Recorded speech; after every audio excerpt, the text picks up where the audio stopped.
자, 우리 사랑의 하트를 만드시고 고백을 한번 하겠습니다. 하나님 사랑합니다. 예일교회 사랑합니다. 시작. 하나님 사랑, 예일교회 사랑. 다시 한번 고백합니다. 목사님 사랑합니다. 권사님, 집사님 사랑합니다. 시작. 목사님 사랑, 권사님 사랑합니다. 집사님 사랑. 네, 하나님께서 기뻐하시는 줄로 믿습니다. 맨날 신발 던지고 싸우는 집안 보면요, 마음이 상하거든요. 우리가 살아가는 인생도 그렇지 않습니까? 삶을 얼마나 산다, 200년을 살겠어요? 300년을 살겠어요? 많이 살아야 100년 산다 그러는데, 사는 동안 화목과 기쁨이 충만한 삶이 되시기를 주님의 이름으로 축원합니다. 오늘은 맥추감사절 절기입니다. 맥추는 한문으로 보리맥자를 씁니다. 추수할 추수야, 거둘 숫자. 그래서 보리를 거두는 절기, 일반적으로 밭에 나는 곡식에 일찍 수확하는 곡식입니다. 그래서 1년에 12달 중에 절반이 지난 이 시기는 우리 기독교적인 면에서 의미가 굉장히 많습니다. 오늘 본문 출애굽기 34장에 보면 거기에 대한 명확한 이스라엘 백성들의 절기에 대해서 성경은 기록하고 말씀하고 있습니다. 그 절기를 지키라고 말한 것처럼 오늘 우리가 맥추절을 통해서 하나님 앞에 감사하는 믿음의 절기가 되어지기를 주님의 이름으로 축원합니다. 여러분, 우리나라는 달력이 3가지가 있습니다. 뭡니까, 여러분? 지금 여러분 대부분 가정에 걸어놓고 쓰는 양력. 그 다음에 무슨 달력이 있어요? 양력 밑에 보면 조그만한 글씨로 쓰이는 음력. 달에 의해서 움직이는 날짜를 계수하는 음력이 있습니다. 그리고 또 하나는 뭐예요? 사실인지 아닌지 알 수 없는 신화에 의해서 계산되는, 당군 신화라는 신화에 의해서 계산되는 당기 몇 년, 이런 숫자가 있습니다. 그것처럼 여러분, 이스라엘에도 달력이 있습니다. 그들이 사용하는 달력, 신앙 중심으로 이루어진 달력, 주전, 주후 나누는 예수님의 탄생을 기점으로 해서 탄생 전은 주전, 그리고 예수님 탄생부터는 주후, 이렇게 사용하는 그러한 달력이 있습니다. 마치 우리나라 음력 달력처럼 이스라엘도 신앙의 절기를 따라서 사용하는 유대력이라는 신앙의 달력이 있습니다. 우리가 성경을 읽다 보면 우리나라 글이 아니니까 표현 방식에서 생소하지만 그 달력의 이름이 가끔 등장을 합니다. 아빔월 이렇게 부르는 이름이 나오는데 그것은 신앙의 원력을 말하는 것입니다. 이 유대력은 6개월 단위로 이루어져서 2달이 우리나라 한 달처럼 사용되어서 신앙의 절기에 따라서 움직이는, 계산되는 그러한 달력입니다. 여러분, 우리나라는 올해도 2022년도도 1월 달이 시작되었는데 벌써 7월 달이 시작이 되었습니다. 그만큼 세월은 가만히 있어도 흘러가고 계속 변화되고 새로워지고 있습니다. 이스라엘 백성들은 1년의 시작을 그들의 신앙 절기에 의해서 보면 6월절을 중심으로 해서 시작을 합니다. 우리는 설날이라고 얘기하죠. 해가 바뀌었다고 말하고 새로운 해라고 의미를 부여해서 설날을 중심으로 해서 날짜를 계산해서 사용합니다. 절기를 계산하고. 그러나 이스라엘은 하나님의 택한 백성이라는 의미 속에서 그들은 6월절을 중심으로 해서 한 해의 시작을 알리고 나팔을 불고 그들의 모든 시작을 의미해서 가르치는 것을 볼 수가 있습니다. 오늘 우리가 지키는 현대교회의 맥추절은 신앙의 절기고 유대력에 의해서 지켜지는 절기 속에 있는 아주 소중한 절기인 것입니다. 그래서 하나님이 성경에 아주 못을 박듯이 말씀하고 있는 거예요. 자, 오늘 본문 22절을 보세요. 7절 고 맥주절에 초실절을 지키고 새말에는 수장절을 지키라. 23절입니다. 너희 모든 남자는 매년 3번씩 주 여호와 이스라엘 하나님 앞에 보일지니라. 하나님 앞에 나오라는 것이고, 하나님 앞에 믿음으로 서라는 것이고, 하나님을 경배하라는 것이고, 절기를 지키라는 것입니다.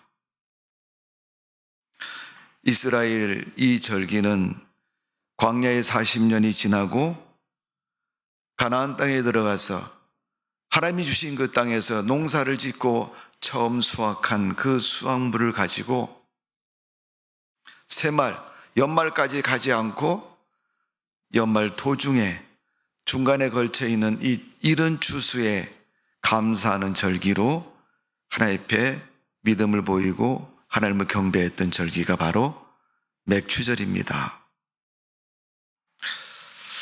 우리나라도 여러분 역사적으로 보면 이 맥추절의 의미, 한국 사회에서 보면 과거에 못 살고 어려웠을 때 보릿고개라는 말이 있습니다.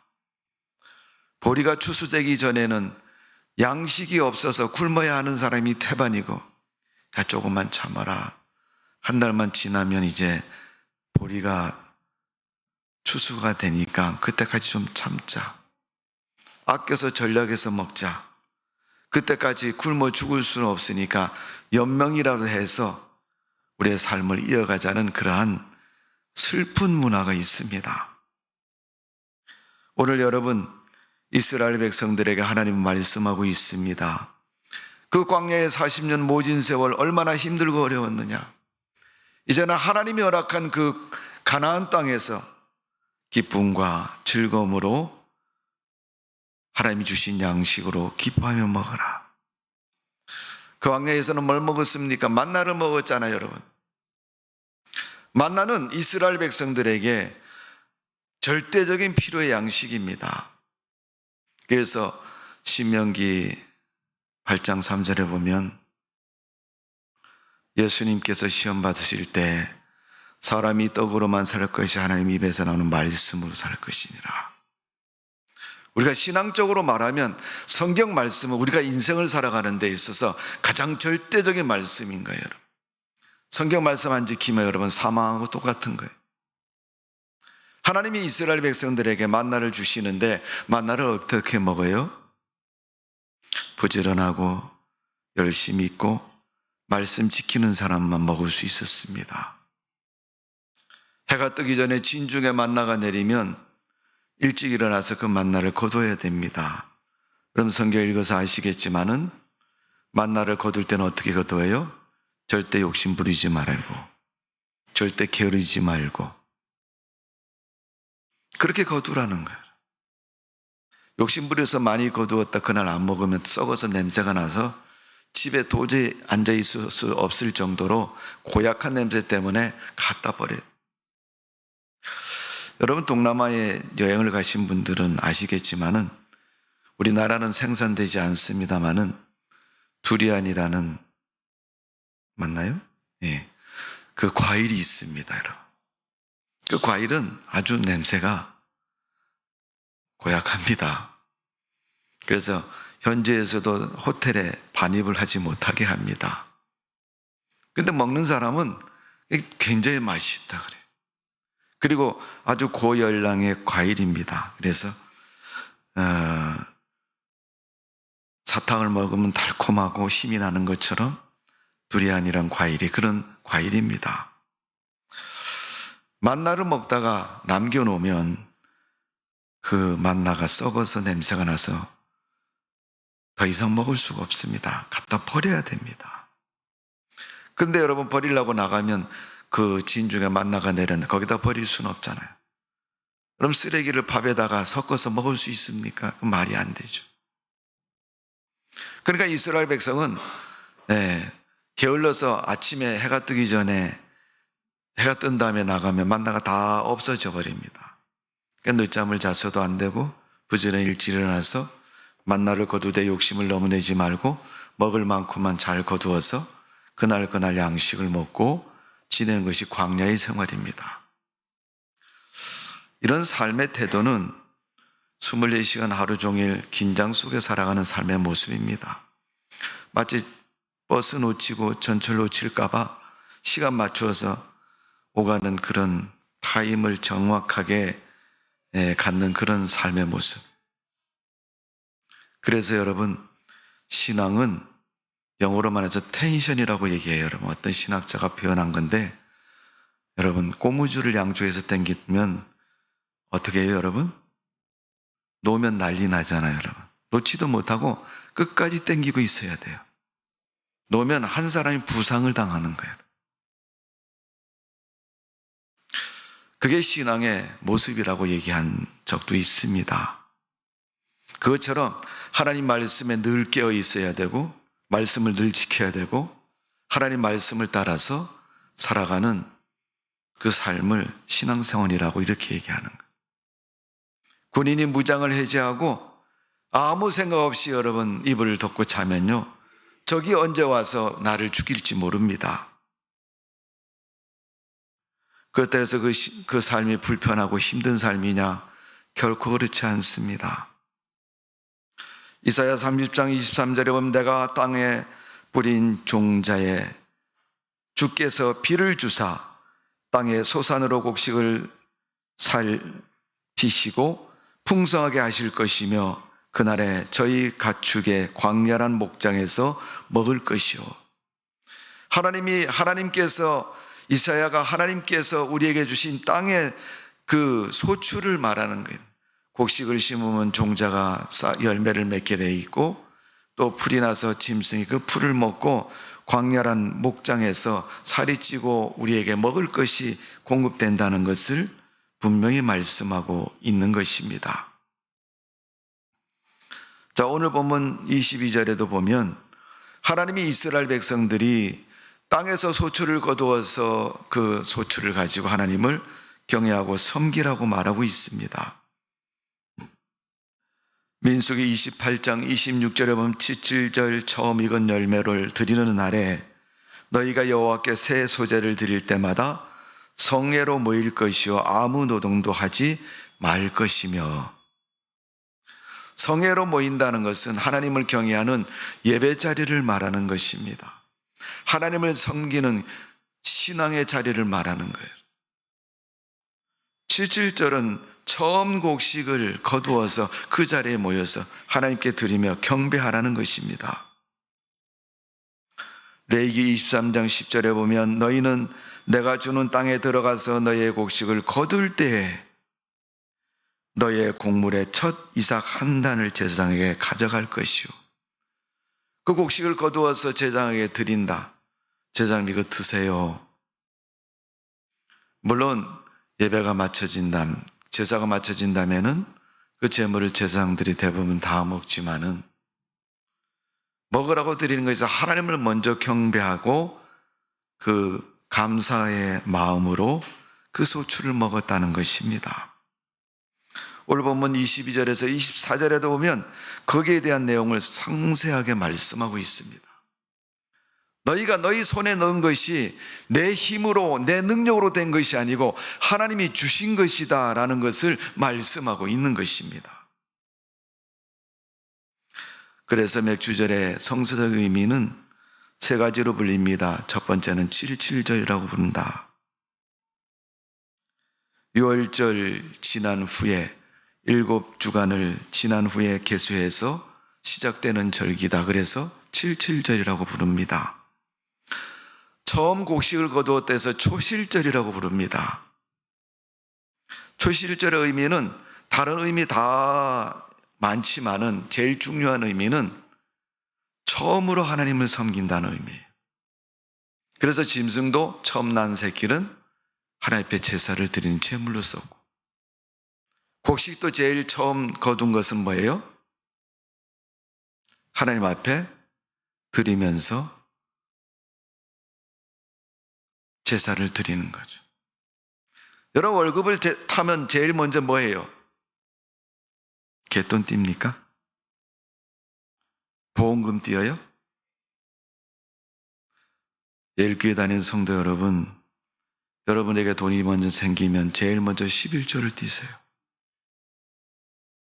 하나님 앞에 드리지 않고 복을 받을 생각하지 마십시오. 그러게 성경은 말라기에, 어쩌면 말라기가 그래서 사람들의 욕을 많이 먹은지 몰라요. 하나님 걸 도둑질한다고 그렇게 표현하고 있잖아요. 좀 심하게 표현하면 야, 이 도둑놈아, 이렇게 얘기하는 거예요.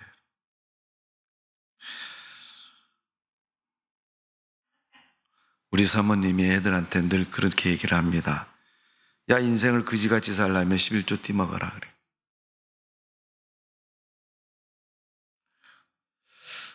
성도 여러분, 하나님 앞에 제일 먼저 하나님을 생각하고 드리는 것이 맥주절에 그 의미 속에 있음을 기억하시기를 바랍니다. 내가 노력하고 수고해서 세상을 사는 것 같으지만은 절대 세상은 내 수고와 노력으로 사는 게 아니에요. 하나님이 주신 것으로 사는 거예요, 여러분. 오죽하면 욥기서에 보면 욥이 고난 속에서 그런 고백을 합니다. 내가 부모의 몸에서 적신으로 나왔대. 아무것도 가진 것이 없이 맨몸으로 알몸으로 나왔다는 거예요. 저희 아버님이 제가 20살 때 돌아가셨는데, 장례식 때 어떤 동네 어른들이 오셔서 염을 하시면서 하시는 얘기가 그런 얘기를 하셔요. 사람이 태어날 때는 여자가 받지만 죽을 때는 누구든지 다 남자가 묶어서 갖다가 묻는다 그렇게. 정말 가만히 생각해보니 그 말이 참 맞는 것 같아요. 우리가 살아 숨 쉴 때는, 눈 뜨고 있을 때는 뭐 내가 세상에서 최고인 것처럼 큰 소리 치지만 우리 인생이 끝나면 여러분 아무것도 아닙니다. 남는 것은 하나님의 은혜밖에 남는 게 없습니다. 세상 살다 훈장이라도 하나 받아가지고 남겨놓으면 우리 할아버지가 우리 조상이 이거 남겼다 이렇게 얘기하겠지만은 그렇지 않은 바에는 여러분 우리에게 남는 게 뭐가 있겠습니까?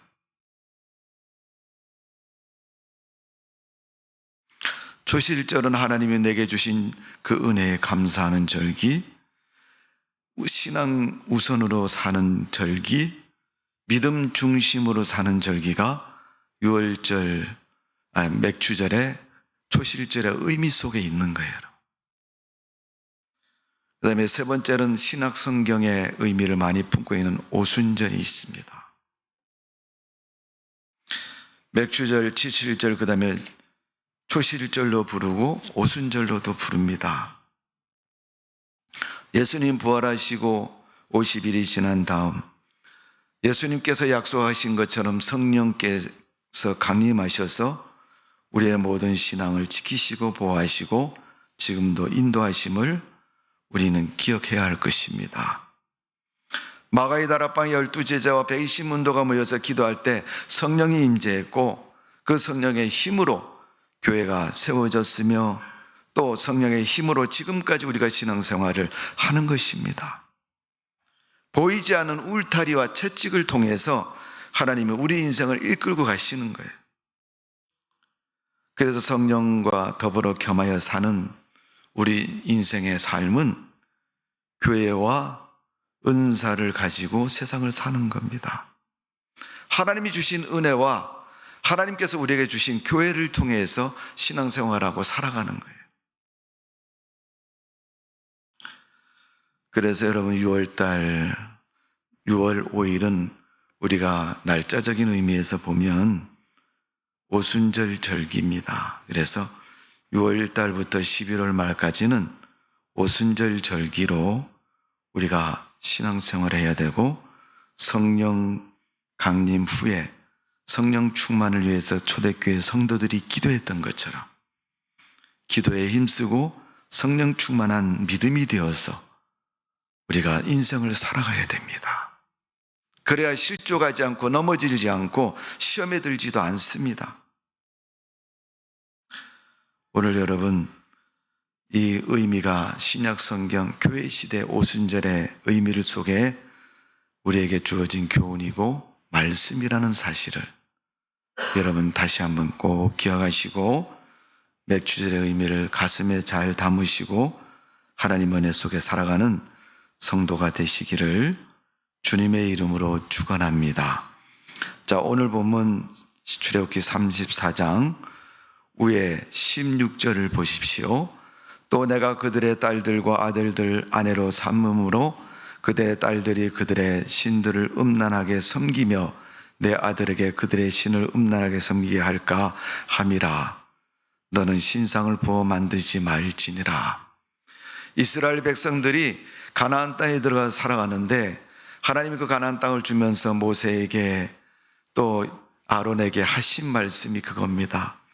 야, 가나안 땅에 들어가면 다 좋은데 내가 걱정이 하나가 있다 이거예요. 그게 뭔 걱정이에요? 그 땅에 이쁜 여자도 많고 돈 많은 여자도 많고 잘하는 여자도 참 많은데 너희 아들들이 그들하고 장가들고 너희 딸들이 그들하고 결혼해서 그들이 섬긴 우상을 섬길까 내가 두렵다 하는 거예요. 그래서 이 세 가지 절기를 명령으로 말씀하는 거예요. 유월절, 맥주절, 수장절. 각각 여러분 의미는 조금씩 다르게 해석할 수도 있고 말을 하지만 어쨌든 성경에 보면 절기를 통해서 하나님을 경외하고 하나님을 잘 섬기라고 말씀하고 있습니다. 자, 이 말씀 뒤에는 하나님이 아주 중요한 말씀을 붙여놓으셨어요. 자, 23절이면 너희 모든 남자는 매년 3번씩 주 여호와 이스라엘 하나님 앞에 보일지니라. 3번씩 뭡니까 여러분? 그 22절에 있는 77절, 초실절, 수장절을 말하는 거예요. 절기를 지킴으로 하나님 앞에 나와서 예배를 드리고 하나님을 섬기라는 거예요. 자, 그래서 24절 뒤에 보면 하나님께서 이렇게 말씀하고 있습니다. 너희 땅을 아무도 탐내지 못하리라. 너희가 신앙 지키려고 갔을지라도. 언제가 제가 우리 오류 이동에서 개척을 해서 신방을 하다 보니까 거기 평강교회 교인들이 참 많습니다. 교세가 크기 때문에 이렇게 다녀보면요 거의 평강교회 교인들 교패가 많이 붙어 있어요. 근데 어느 순간인가 교패가 많이 안 보여요. 그래서 이게 저 집 분명 평강교인이 살고 있는 걸 내가 기억하고 있는데 왜 교패가 없지? 딴 사람 이사 왔나? 그래서 그 진상을 나중에 들어봤더니 뭐라 그러냐면 주일날 교패 붙은 집에 도둑놈이 잘 들어온대요. 교회 간 줄 알고 그 시간에 들어와서 털어간다는 거예요. 그래서 그 교인들이 어떻게 그게 된지는 모르지만 입에서 입으로 소문이 나는지 모르지만 교패를 띄는 거예요.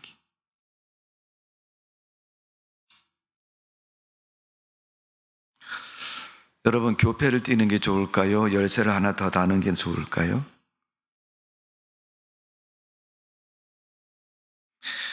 마치 선택처럼 보이지만 여러분, 교패를 띈다는 것은 하나님을 버린다는 의미로 해석한다면 절대 교패를 못 띄겠죠, 여러분.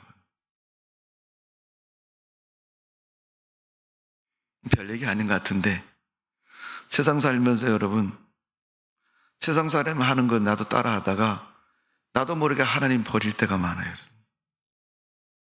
왜 교패 안 붙은 사람들이 사는 모습을 내가 따라 합니까, 여러분? 그러니까 내가 섬기는 하나님도 잊어버리는 거예요. 절기 지키는 거 귀찮고 힘들고 여러분, 이번 추수감사도 얼마 해야 돼? 고민되네. 제가 여강교회에서는 여러분 헌금을 금액을 주부에 냅니다. 그 교인들이 굉장히 부담이 됐을지 몰라요. 그런데 내가 하나님 섬기는 믿음의 자세 모습이라면 정말 정신 차리고 해야 되겠죠. 여러분, 맥주절을 지킴으로 하나님이 그들을 축복해 주신다라고 말씀하셨습니다. 절기 뒤에 붙인 말씀은 내가 너에게 복을 준다. 하나님이 이렇게 말씀하고 있습니다. 어떤 복을 주겠습니까, 여러분? 내 인생의 모든 것을 기억나게 해주신다는 거예요.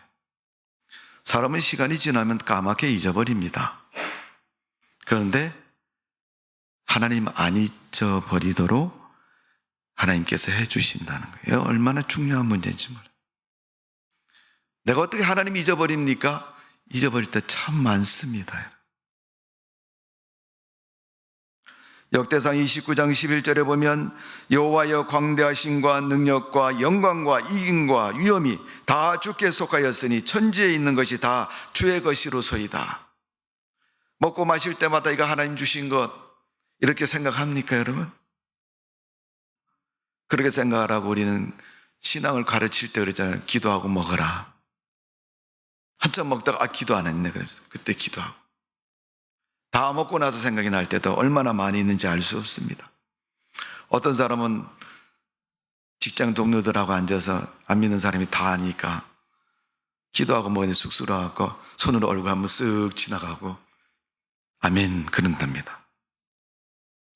여러분, 기도하는 게 부끄러운 일입니까? 아니잖아요. 왜 신앙이 당당하지를 못해요? 그렇다고 해서 내가 내세우고 내 하나님 믿는다고 특별히 티를 내는 건 아니잖아요. 시편 121편 1절 2절에 보면 내가 산을 향해 눈을 들리라. 나의 도움이 어디서 올고 나의 도움이 천지를 지으신 여호와께로서이다. 내 인생의 도움은 하나님이시기 때문에 그 하나님 앞에 감사하는 것이 우리의 신앙이 되어야 됩니다. 사도 바울은 고린도전서 15장 10절에 보면 나의 나 된 것은 하나님의 은혜로 된 것이니 내게 주신 그 은혜가 헛되지 아니하며 내가 모든 사도보다 더 많이 수고하였으나 내가 아니요 오직 나와 함께 하신 하나님의 은혜로다. 바울이 여러분 얼마나 힘들고 어려운 믿음의 인생을 살았습니까? 물론 사도로 활약하는 거 그런 공적 다 빼놓고도 신앙인으로서 살아가는데 얼마나 힘들었느냐 이런 매도 맞고 고통도 당하고. 그런데 하나님은 그 어려운 가운데서 지켜주셨습니다. 다윗 왕이 얼마나 사울에게 쫓겨서 힘든 인생을 살았습니까? 그래도 하나님은 다윗을 지켜주셨습니다.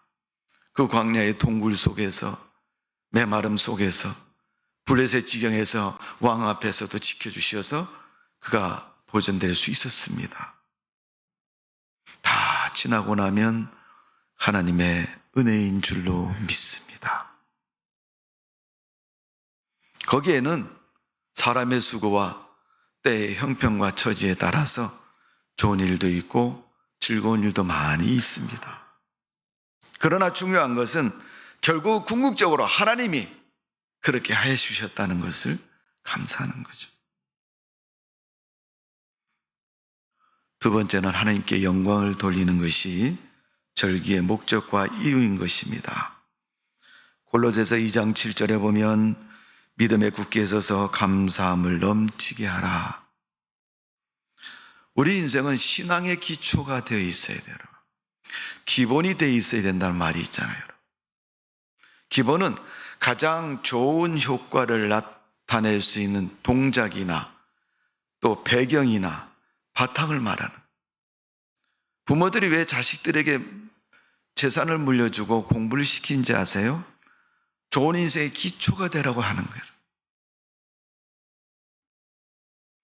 성도가 여러분 인생을 복되게 살려면 하나님의 은혜가 하나님의 말씀이 기초가 돼 있어요. 다른 거 가지고 여러분 인생을 살아갈 수 없습니다. 복되게 살려면 하나님 말씀에 쓰시고 믿음에 서서 살아가는 성도가 되시기를 바랍니다. 시편 140편 13절에 보면 진실로 의인이 주의 이름을 감사하며 정직한 자가 주의 앞에 거하리다. 주의 이름에 감사하고 정직한 자가 주님 앞에 선다 그랬어요. 쓰라고 얘기해도 부끄러움 못 하잖아요. 애들이 아이들 많이 모이는 학교나 뭐 이런 유치원에 가면요, 선생님 물으면 저요 하고 손 들고 당당하게 대답을 잘 해라. 그런데 틀린 대답 3번 하고 나면 그 다음에 겁이 나갖고 못해요. 또 틀릴까봐. 그래도 끝까지 틀려도 계속 하는 사람, 용기 있는 사람이죠. 근데 그 용기는 어디서 나옵니까? 정직에서 나오는 거예요. 부끄러울 것이 없으니까. 부끄러울 것이 있고 숨긴 것이 있으면 못 나오는 거예요. 그래서 여러분, 그리스도인이 선한 마음으로 정직하게 살면요, 하나님 앞에서 부끄러울 것이 없습니다. 하나님은 왜 그렇게 됐는가를 아시고 계시기 때문에. 시편에 있는 기자의 말씀처럼 하나님의 은혜로 진실되고 정직한 마음으로 승리하는 여러분의 삶 되시기를 주님의 이름으로 축원합니다. 하나님을 경외하는 자에게 그런 은혜를 주신다는 거예요. 출애굽기 23장 15절의 말씀을 보면 빈손으로 내게 보이지 말지니라 그랬어요. 하나님 앞에 예배를 드릴 때는 뭔가가 네가 감사하는 마음을 표현하라는 거예요. 그래서 잠언서 3장 9절 10절에 보면 내 재물과 내 소산물의 처음 익은 열매로 여호와를 공경하라. 그리하면 내 창고가 가득 차고 내 즙들의 새 포도즙이 넘치리라 그랬어요. 내가 땅에서 난 소산물의 처음 것을 가지고 하나님을 공경하라는, 그건 하나님을 제일 중요하게 여기고 생각한다는 얘기입니다. 신앙생활은 하나님을 제일 처음으로 섬기는 것이 신앙생활입니다.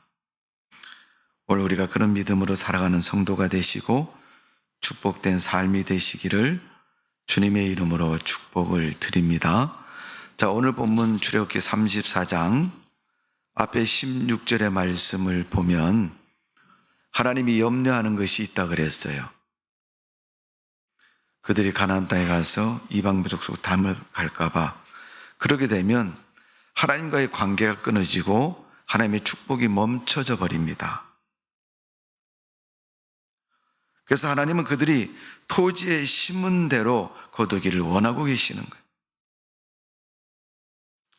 자, 오늘 본문 가운데 19절의 말씀을 보시면 모든 첫 태생은 다 내 것이며 내 가축의 모든 처음 난 수컷인 소와 양도 다 그러하며 그랬어요. 땅에 나는 소산이든 짐승이 나는 새끼든 다 첫 번째 거는 하나님의 것이라는. 왜 하나님이 처음 것을 달라고 말씀하실까요? 그를 축복해 주시려고 달라고 하신 겁니다. 빼앗아 가려는 것이 절코 아닙니다. 하나님이 오늘 본문 말씀한 것처럼 그들을 축복해 주시는 겁니다. 자, 20절 이하의 말씀을 쭉 보면 하나님이 그들을 어떻게 지키시느냐. 내 사자를 너의 앞에 보내서 너희를 보호해 줄 것이고 내가 누리는 곳에 부족함이 없도록 하나님이 축복해 주시고 뿐만 아니라 앞으로의 일도 예비해서 부족함이 없도록 해 주시겠다는 겁니다. 뿐만 아니라 너희 원수와 대적자들이 너에게 넘어지게 할 것이고 물러갈 것이고 25절 이하의 말씀을 보면 병을 제해 주신다, 그렇게 말씀하고 있습니다. 오늘 여러분, 우리가 살아가는 동안 하나님께서 우리와 함께 하시고 우리를 축복하셔서 그런 믿음의 삶을 살아갈 수 있도록 은혜를 베풀어 주시는 줄로 믿습니다. 출애굽기 23장 25절의 말씀을 보면 내 백성들 중에 병을 제하여 준다. 출애굽기 23장 26절의 말씀을 보면 잉태하지 못하는 자가 없고 내 나라에 실패를 막아준다, 이렇게 말씀하고 있습니다. 출애굽기 23장 26절의 말씀을 보면 장수의 복을 주신다고 말씀하고 있습니다. 그래서 내 날수가 길어진다는 거예요. 오늘 여러분 출애굽기 23장부터 34장까지 광야 생활과 더불어서 이스라엘 백성에게 하나님이 신앙의 절기와 계명과 말씀을 지키라고 말씀하셨던 그 주역의 내용들을 잘 읽어보시고 기억하시고 그것이 여러분의 삶의 모습이 되어서 하나님께 영광 돌리는 삶이 되시고 하나님 기뻐하는 성도의 삶 되시기를 주님의 이름으로 축원합니다. 기도하겠습니다. 아버지 하나님, 맥주 감사절입니다. 진정 감사하는 마음 갖게 해주시고 절기가 되도록 하나님이 우리를 축복하여 주옵소서.